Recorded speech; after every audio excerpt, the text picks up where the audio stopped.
The show starts in 10,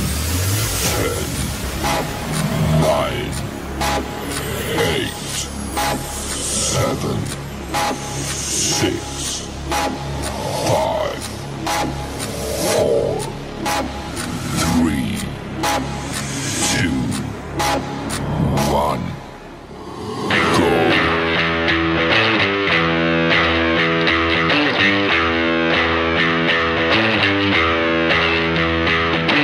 The following program contains mature content. Any opinions expressed are those solely of the host and any guests. Listener discretion strongly advised. That's right, like we tell you every episode. Welcome to another virtual campfire sit-down we lovingly call Wyce Thoughts.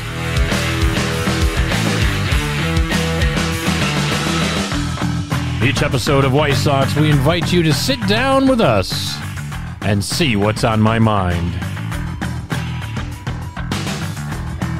And hey, if you like the program, do us a favor. Give us a positive rating on your favorite podcast provider and the website. By the way, you can find Wyce Thoughts at purplepitstudios.com. That's purplepitstudios.com. From there, just pick out Wyce Thoughts from the cavalcade of shows we have on the website. And check us out. So on this episode of Wyce Thoughts, it's listener mail. That's right, we're going to reach deep into the electronic grab bag of the mail I've gotten over the past month or two. And I'm going to share my thoughts on your emails with me on this episode of Wyce Thoughts. So grab your favorite beverage, get comfy, and we'll get into it right after this on Wyce Thoughts.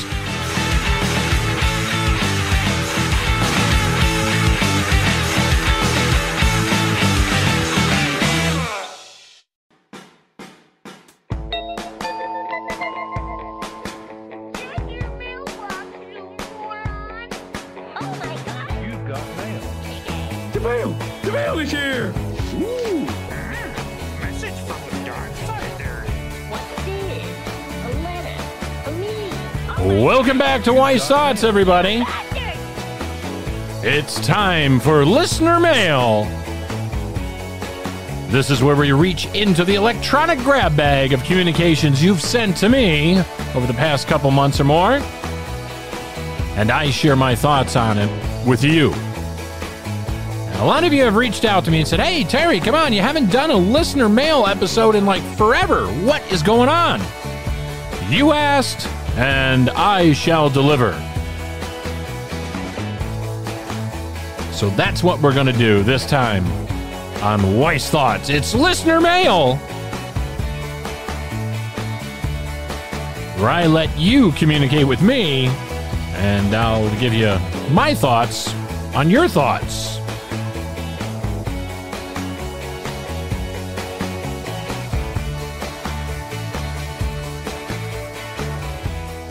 Hey, welcome everybody. Welcome to the program. Welcome to Wyce Thoughts, our edition of listener mail.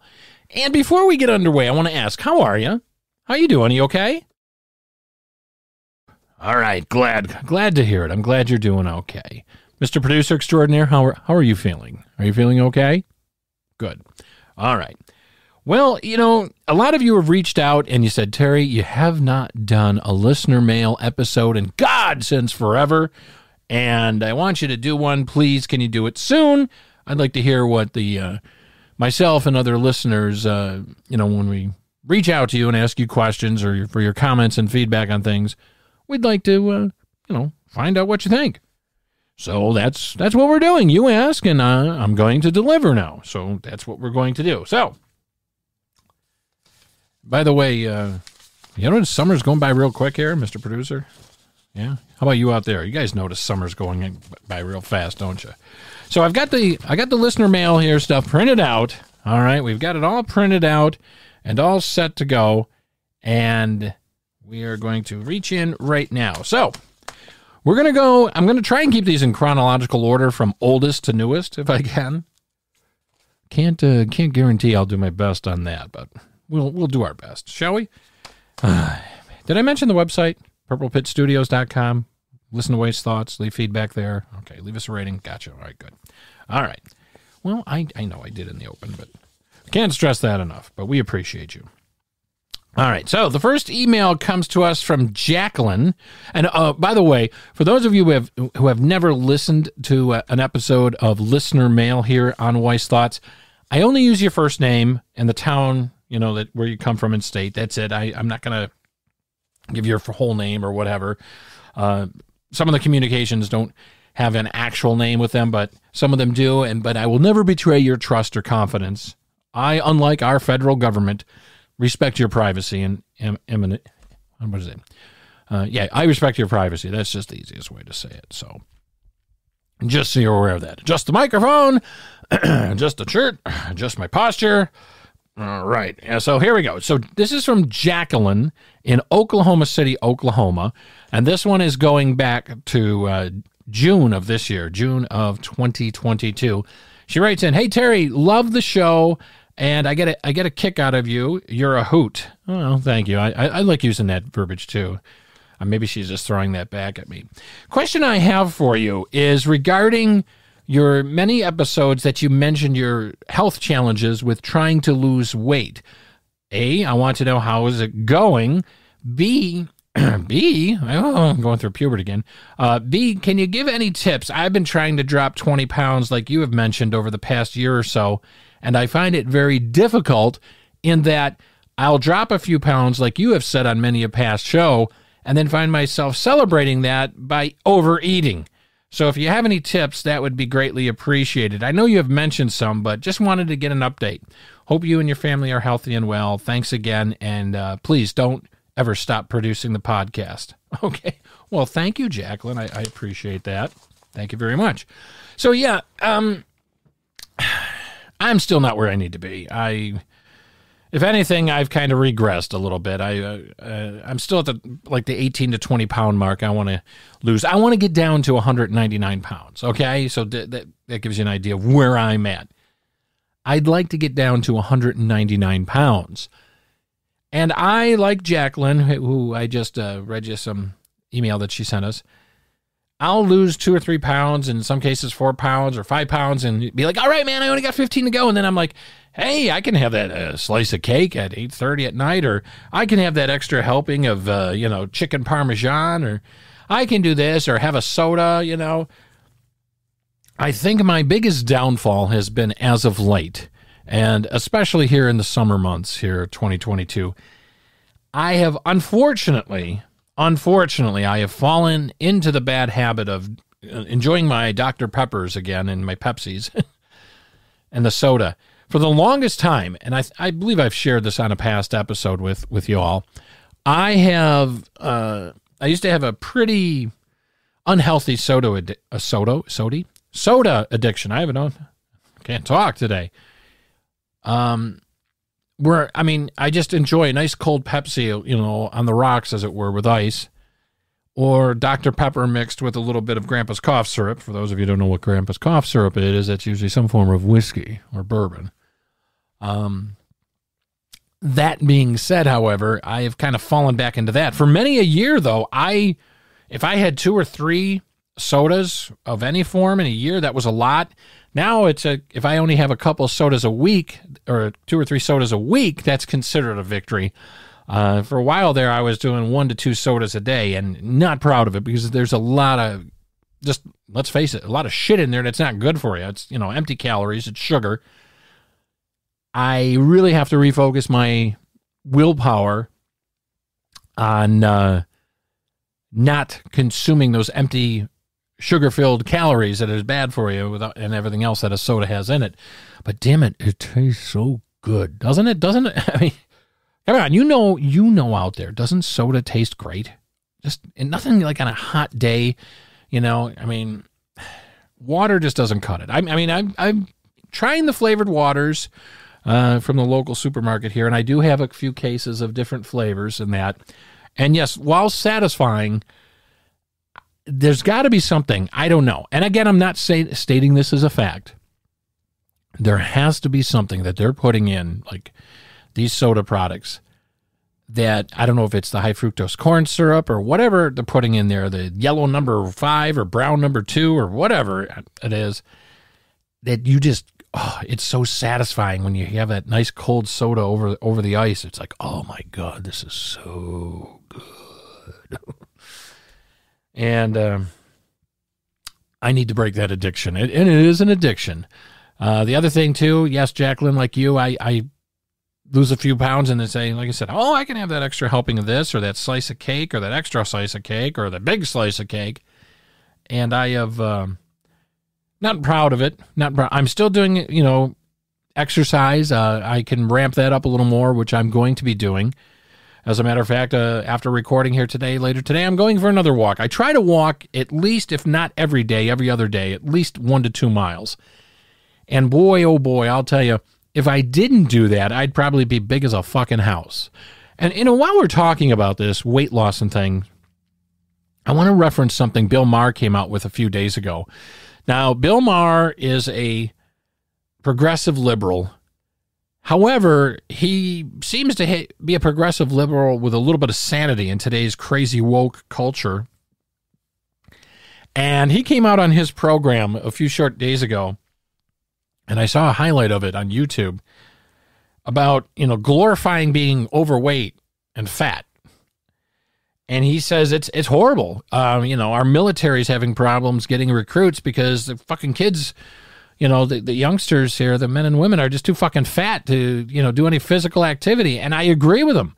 This glorifying all these magazines that used to promote health, and some cases maybe go a little over the line. In some cases where, making, too skinny. But for the most part, they promoted health and being healthy. And now it's like that pendulum has swung the other way, and they're putting some fucking cows on these magazines. I'm sorry. There ain't no nice way to say it. They're putting some fat fucks on these magazines and saying, well, everyone should be proud of their body. It's not healthy.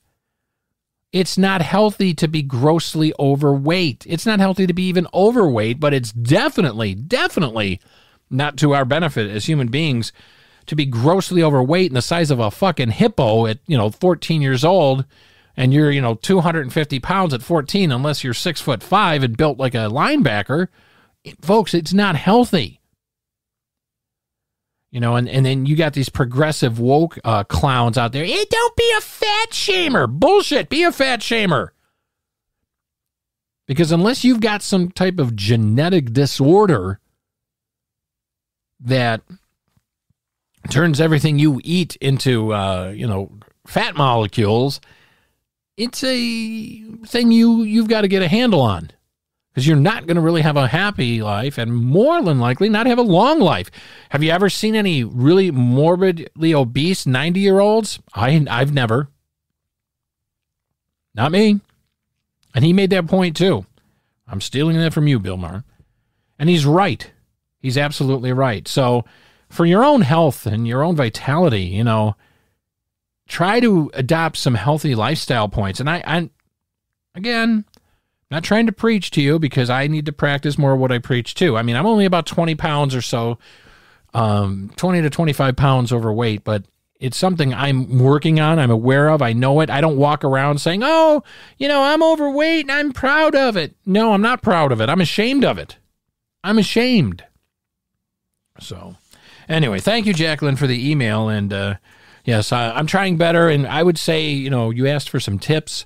Not eating after 8 o'clock, any soluble foods after 8, nothing. I mean, if you want to have tea, stay away from soda and stuff like that, high sugary drinks, but tea, water, stuff like that, a good mug of tea, of your choice, if you like tea, or maybe even a cup of coffee. Well, I wouldn't recommend coffee because you'd be up half the friggin' night, but no soluble food at least after 8 p.m. in the evening. And when you get up in the morning, have a couple glasses of water when you first get up after you brush your teeth or what have you. Before you eat anything, try and have at least 16 ounces of good water. Drink that right down. Don't nurse it. Try and drink 16 ounces of water as quickly, without making yourself ill or anything. They say that's good. That gets the insides lubricated and ready to roll, and your stomach ready to go. And then, have yourself a nice, decent breakfast, preferably something with fiber. I try to do things like oatmeal with some fresh fruit in it, or even shredded wheat, stuff like that, Raisin Bran, Life cereal, something with fiber if you can. If not, and there's days when I'm, I try and mix it up a little bit, and I'll have maybe a Carnation instant breakfast with some almond milk. So just some ideas, have a decent lunch and, have a dinner. I mean, don't starve yourself.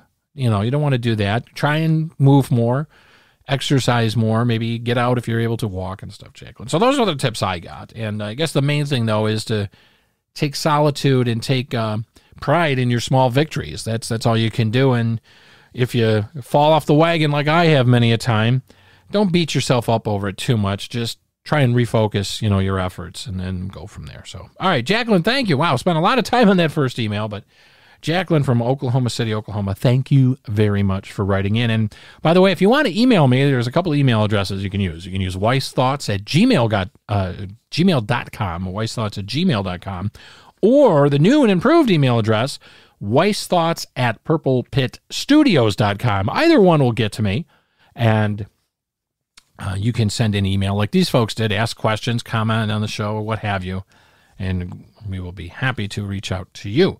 All right, moving right along. All right, let's get another one. All right, this one is from Andrew. Andrew is from, where does it say? Andrew, does it have a city for Andrew? Andrew is in, well, it just says Utah. All right, Andrew from Utah writes in. Now, this one was also from the middle of June this year, 2022. Hey, Terry, how you doing? Love listening to the show. Thank you. Keep up the great work. Always good for a chuckle and a laugh here or there, even though sometimes you handle pretty serious. I can't read today. Although sometimes you do tackle some serious subjects. I like the wide variety of the podcast, and also that you talk to us, and by us I mean your audience, like we're just people sitting in a room with you. You don't preach or talk down to us. You talk to us like you would talk to a friend.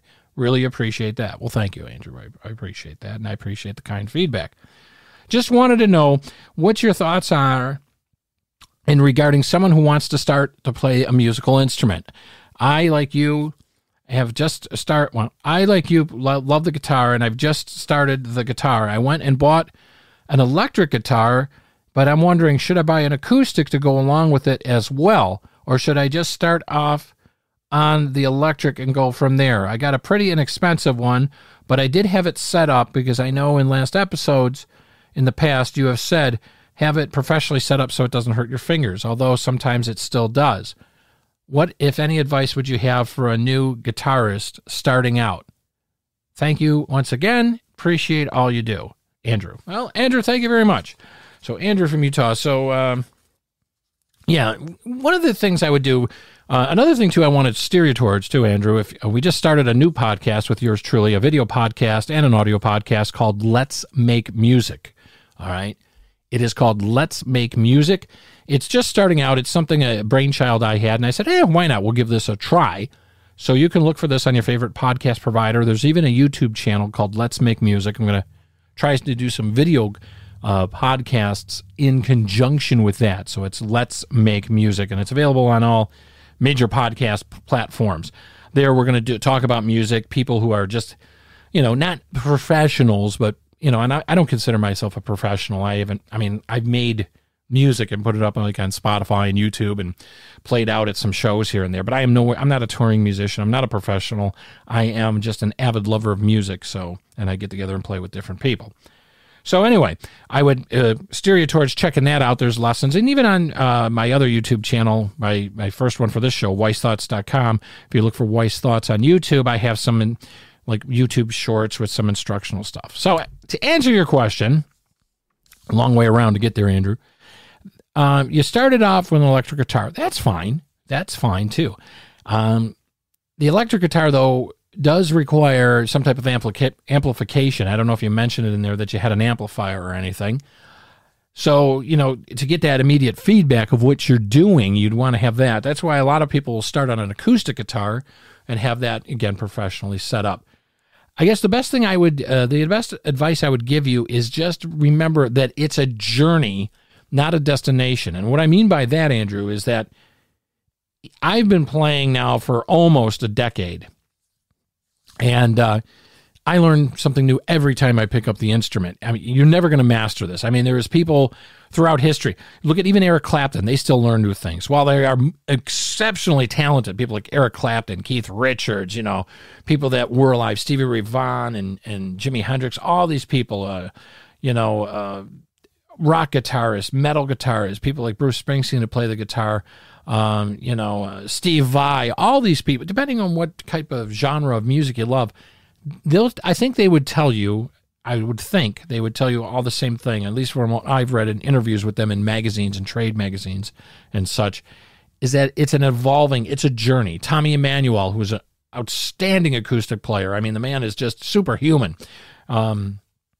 Just to name of the few that pop into my head, they would tell you it's a journey. It takes practice. It takes dedication. Now, you don't have to lock yourself in a room for 12 hours a day. I mean, if you have that type of passion, you can spend that kind of time and you have that type of dedication, by all means, then fine, do it.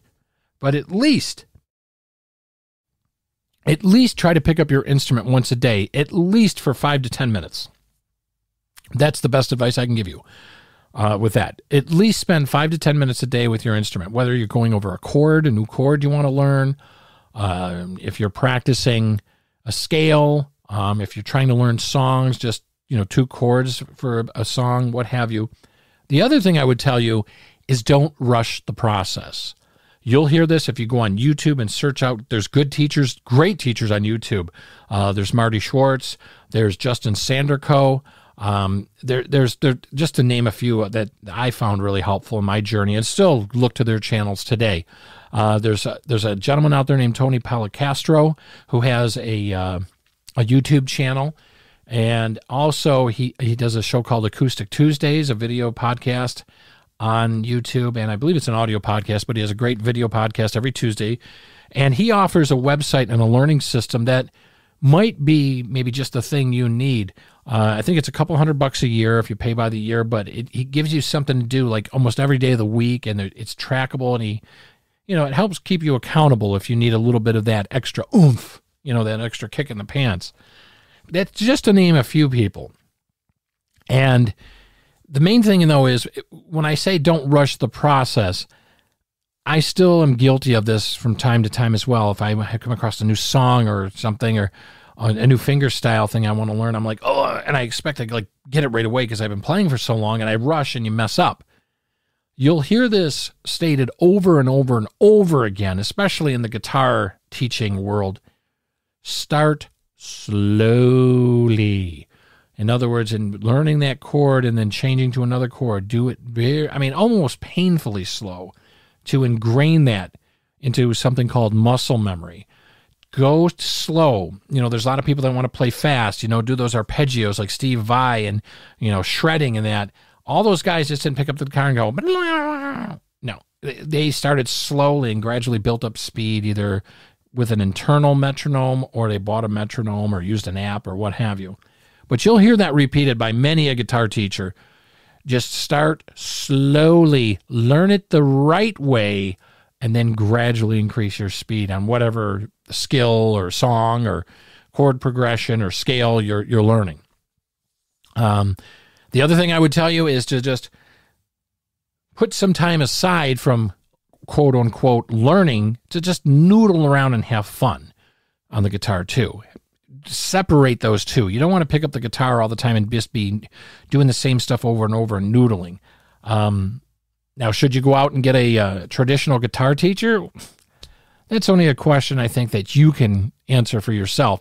Some people function better in that environment. Should you learn to read music?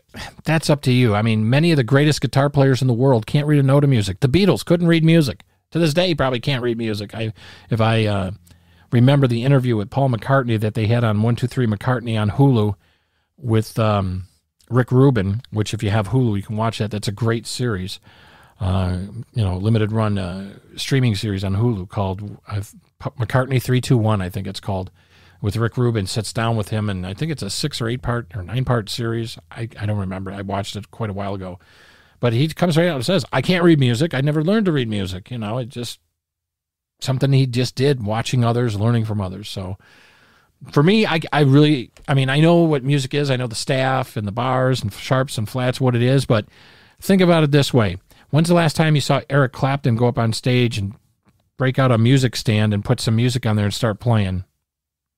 Any concert you've gone to, have you ever seen him, you know, with the exception of an orchestra? But, you know, so take that for what it's worth. So that's all the advice I have to impart on that. I hope that helps you in some way and inspires you. I'll tell you that, you know, learning music, whatever instrument, but especially the guitar, man, it is a journey. And there's been times where I have felt I've hit a plateau and gotten stale and just put down the guitar for a while, but then I go back to it with a passion. So it's one of those things. It's going to take you, I don't know how long you've been playing. You didn't say in the email here.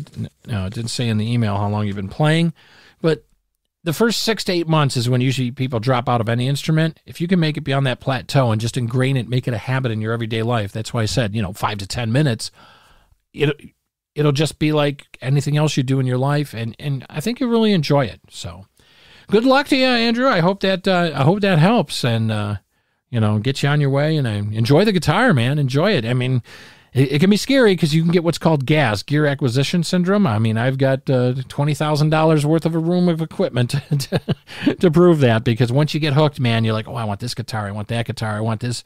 You might branch out into bass or something else. So, but thank you very much for the email and the kind words, and I appreciate it. And if you want to email me again, Andrew, if you're listening to the podcast, which I'm sure you probably are, we can do some follow-up questions, and I can give you some more advice or what have you. Mr. Producer, just a couple emails I answered. That was all right. All right. So it's time to take a break. And when we come back from the break, we're going to get into some more of your emails on this episode of Wyce Thoughts, where we're doing listener mail, boys and girls and kids and cats. And we'll be right back right after this.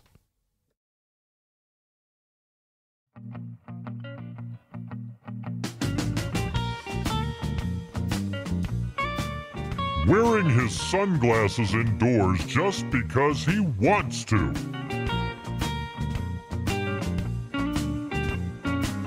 Let's get back to the program. Here's your host, Terry Wyce. Hey, everybody, welcome back to Wyce Thoughts. And this edition of the podcast, we're doing listener mail. Answering all your questions, responding to your comments. Haven't done a listener mail episode in quite a while, so we appreciate you being here. And I'm having a ball. We've answered a few already. And we're going to reach into the grab bag here and see what else we can pull out. Man, the time just goes by so fast when we do this show, doesn't it, Mr. Producer? I think it does anyway. All right, so let's grab another one here. Let's get right back into it, shall we?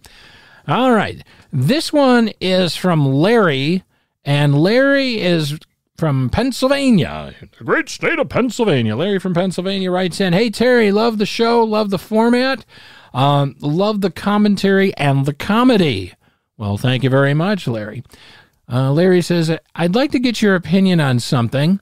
I'm thinking about changing jobs. In a job I've been in for almost 10 years, but I feel it's become stagnant and I'm not really deriving satisfaction from it. What would your advice be for someone who's in their, shall I say, middle of life and is looking to change careers? Should I just stick it out for the other 15 or so years and take my retirement and run? Or should I look for something else? Be very interested to hear your thoughts. Thanks again. All right, Larry. Well, here you go. All right. Since I am probably close to the same age you are, Larry from Pennsylvania, I've talked about this on different episodes of the podcast. You can go back and search through them. I'm trying to remember what episode it was. You know what we should do, Mr. Producer? We got to start numbering these episodes. That way I can reference them, right? We should number. Maybe after this flurry of episodes, we'll start doing seasons. I don't know. Anyway. Would that constitute us fucking up the whole catalog that's already online because we got almost 100 episodes? I don't know. Well, you work out the logistics. So anyway, let's see. So in answer to your question, I would say, Larry, you got time in at some place. Okay, so let's go over the positives of where you're at first. You got time in and tenure. I'm going to assume that you know your job. I mean, if you've been working for someplace over 10 plus years, you probably know your job pretty damn well, right? Anybody who works someplace for 10 years. If you don't know your job well after 10 years, then you better look in the mirror because the problem's probably you. So here's what we got. Comfortability by knowing your position, but it sounds like you're striving for something more. Now, I don't know. You didn't mention the company or, the more specifics of the situation, which is fine. So I'm just going to give you the best advice I have based off the information you've provided.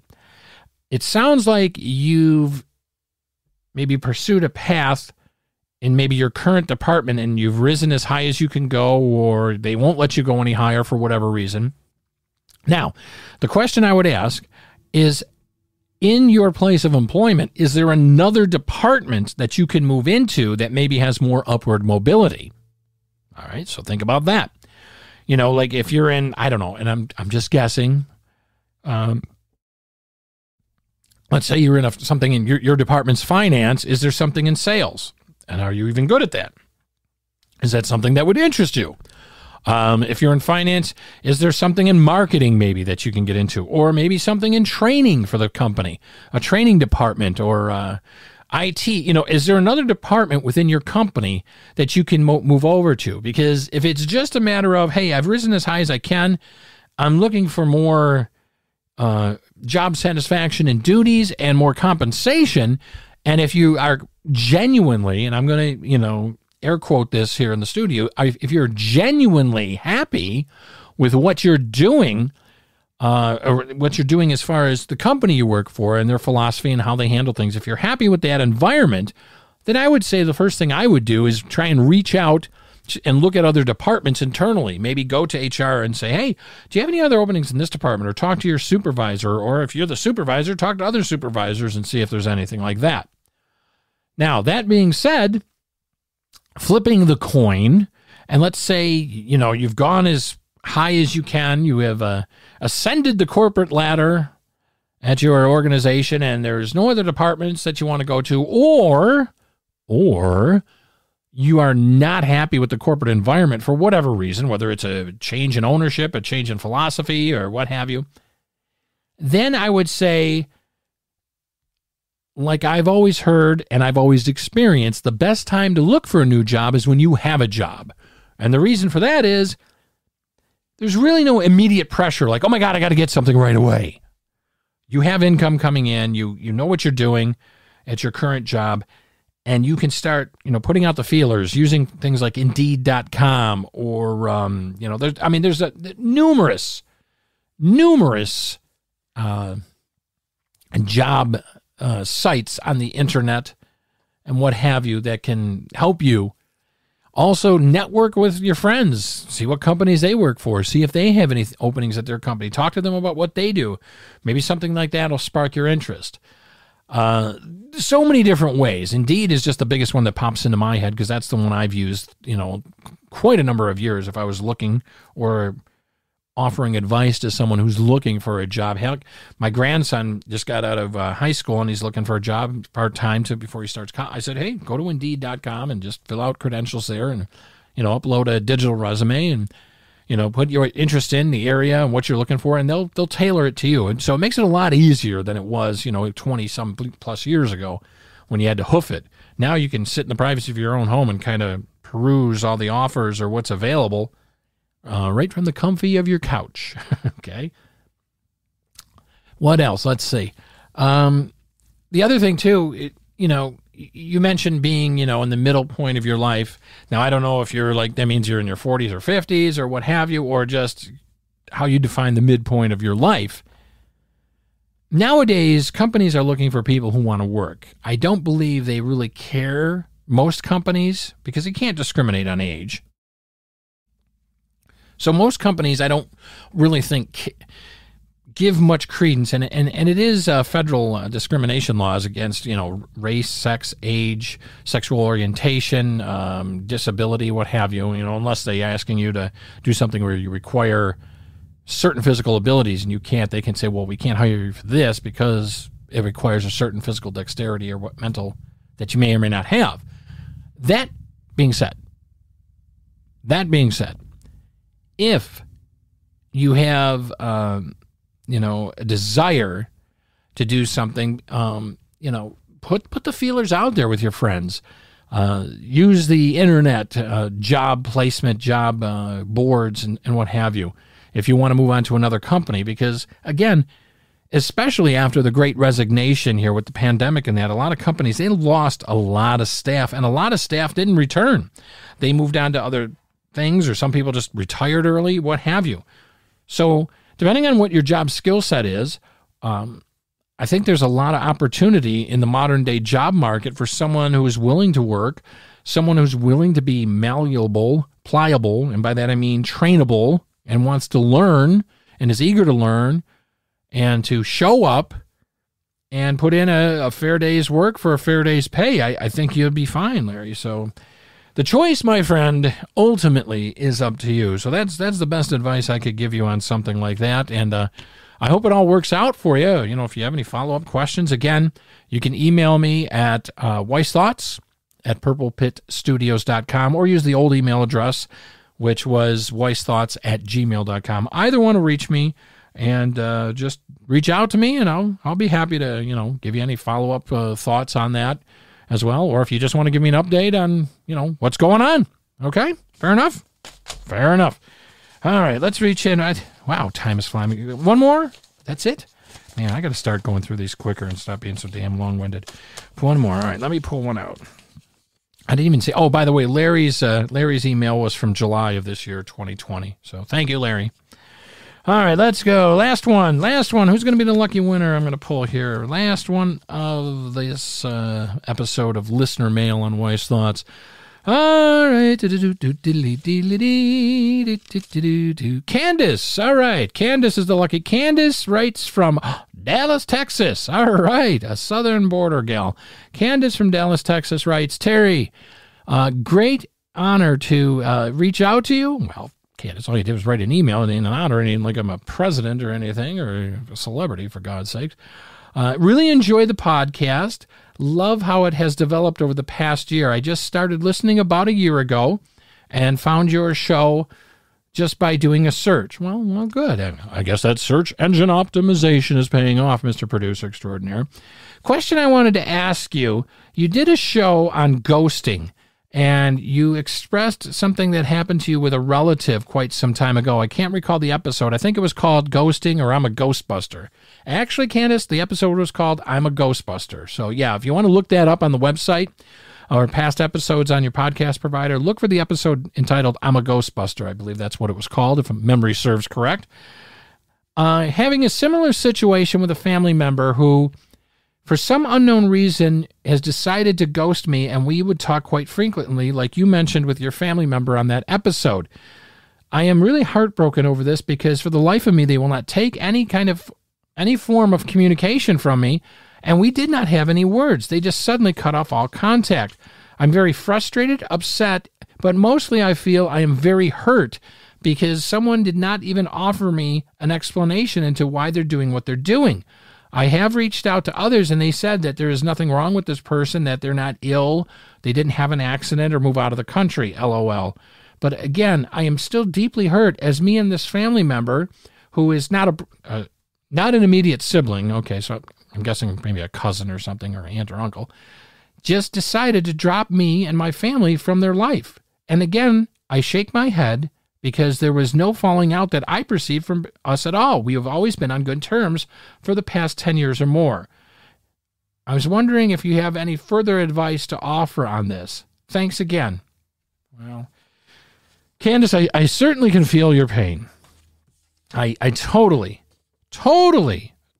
get where you're coming from, because on the episode, I believe it's, and Mr. Producer, pull it up and see. I believe it's called I'm a Ghostbuster. So look for that at the Wyce Thoughts website and on your favorite podcast provider.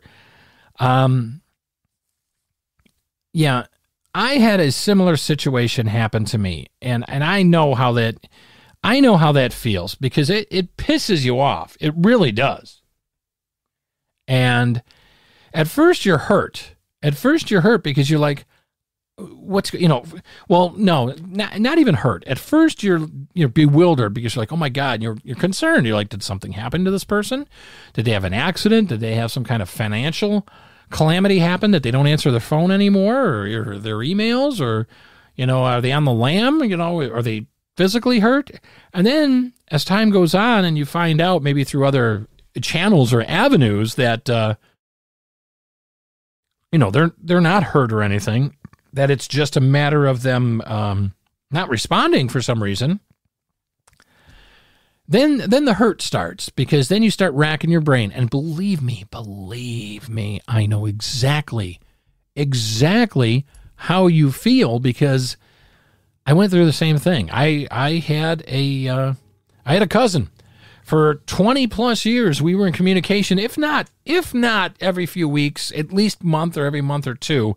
And we would have great conversations. He lived on one side of the country. I lived on the other side. But, we had known each other off and on, our whole lives, even though we, didn't live in the same state. But they'd come and visit, him and his wife at the time, and they would come visit. And we even worked together on some projects and what have you. And he was in an industry similar for technology and such. And we collaborated on some things, and we'd have great conversations, had, similar life outlooks and some similar struggles. And then, like I said, about a year and a half or so ago, something happened, from what I gathered, with another family member that is related to me with them, that he got pissed off about, just decided to cut off this whole side of his family. And we were collateral damage. And I tried to reach out, and I went through many of the same things, Candace, that you said you're going through. First, it's the shock, it's the bewilderment, I would say, it's the not knowing, it's the concern, then it's the hurt, and then it turns to something called I call righteous anger. And I tried to reach out to him. I gave it a few months. I figured, okay, I was, when I managed to contact his wife via a text at some point and say, is everything all right, et cetera, et cetera. And we were we're just busy, a lot going on, just haven't had much time to catch our breath or anything.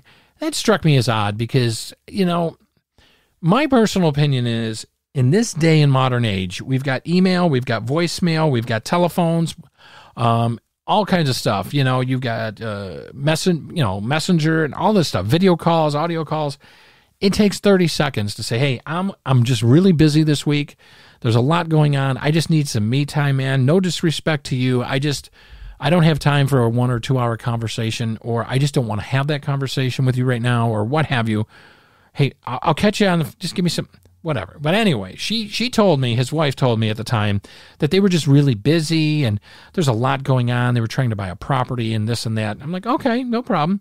I said, well, we were just concerned, we hadn't heard anything, and usually we talk, etc. But give us a call. 1 month goes by, 2 months goes by, 3 months goes by, and then you get to around Thanksgiving time, month of November, and I left him alone. And then I finally tried to reach out again, and nothing. So I probably pulled something that many of you might consider childish, is I disguised my number when I called his phone. I hid my number so he didn't know who it was. And I remember this distinctly. It was on a Sunday evening, not late, around 8:30 in the evening their time. And he picked up the phone and said, hey, this is blah, blah. I said, hey, it's your cousin Terry, man. I said, is everything okay? You're not pissed at me for anything, are you? And his response was, and I quote, man, will you leave me the fuck alone? And he hung up. And that was the last time I talked to said cousin. And I was still friends with his wife on Facebook, and he had blocked me for some reason. So I texted his wife back and I said, hey, I just talked to so-and-so. And, I left you guys alone for 3 months. I was just trying to find out, calling to say, hey, what's going on? I asked him if he was mad, and he hung up. And she gave me the song and dance routine. Well, you know how he is. He's just taking it out on the whole family, and you know how he gets. And I'm like, no, he's never acted like this before. And so I told her, I said, well, me and my wife didn't do anything wrong, and I just got a little pissed. And I said, you know what? you guys have a nice life, okay? Because if you're going to act this childish and you're going to sweep me under the rug in something, A, I wasn't involved in, B, I had nothing to do with, C, I knew nothing about, and I still don't know to this day what the offense was that he had. I basically just told him, you know what? Fuck you very much. Go fuck yourselves. Don't bother with me again. And even if years down the road he decides he wants to reach out and contact, I'm over it. I'm over him. I'm over his wife. I'm over his side of the family over there. I'll say, no problem, apology accepted, but don't want you in my life. You know why? Because what you did is totally unacceptable. Totally unacceptable and not adult-like. It was like you were acting like a child. And I have moved on. So the only advice I can offer to you is, I guess, Candace, is try maybe to find out what, excuse me, what the offense may or may not have been. Excuse me. Good thing there's a cough button. Allergy season. Try and see if you can find out, maybe through a third party or someone who knows this, member of the family, what the offense may or may not have been. Try to let some time pass. I don't know how much time's passed since, this whole ordeal started for you. And try to extend an olive branch. Now, if that olive branch gets basically busted up and stuck back up your ass, then you have to make a decision. And the way I based my decision on what I did and how I reacted after waiting 3+ months and why I reacted with some harsh words and just decided to, fine, you want to be cut off? Now you're cut off from my life, is that I respect myself too much to be used and abused by a child. And that's what I think of this individual and his wife. They're children. They're overgrown children. And unfortunately, I don't know when they became overgrown adult children, but that's how they acted. Because if you piss me off, I might not want to talk to you for, a week or two or whatever, maybe a month or whatever. But I will tell you, listen, I'm pissed at you because of this. Give me some space. We'll talk about it when I calm down. I'll contact you. I just don't slam the door, chop the door, and get rid of it. I am an adult. I'm not a fucking overgrown child. And that's what my cousin and his wife decided to be, were fucking overgrown children. And, you can probably still hear a little disdain in my voice, but you know what? I'm over them. My life will go on, and it is much happier because now, you know what? Fine. You don't want to associate with me? You're the one missing out. You're the one missing out. Don't come crawling. Don't come crying. If you want to apologize at some point, I'll accept your apology, but I can choose not to have you in my life because, you know what? I won't be stung like that again. So anyway, that's the advice I can offer you on something like that. Just, let some time pass. Give it some time. See what happens. Try to extend the olive branch. And if they don't want nothing to do with you, if they're not going to engage and talk and they're going to act that way, honestly, Candace, you don't need them in your life. You don't need toxic people like this in your life. You don't need children in your life. It's not worth it. You deserve to be happy. So, hope that helps. Thanks very much for the email. And hey, thanks for checking out this edition of Listener Mail on Wyce Thoughts. I'm glad you stopped by and spent some of your valuable time with me today. And make sure you check out the website, purplepitstudios.com, for not only Wyce Thoughts, but all the other great programs we produce there.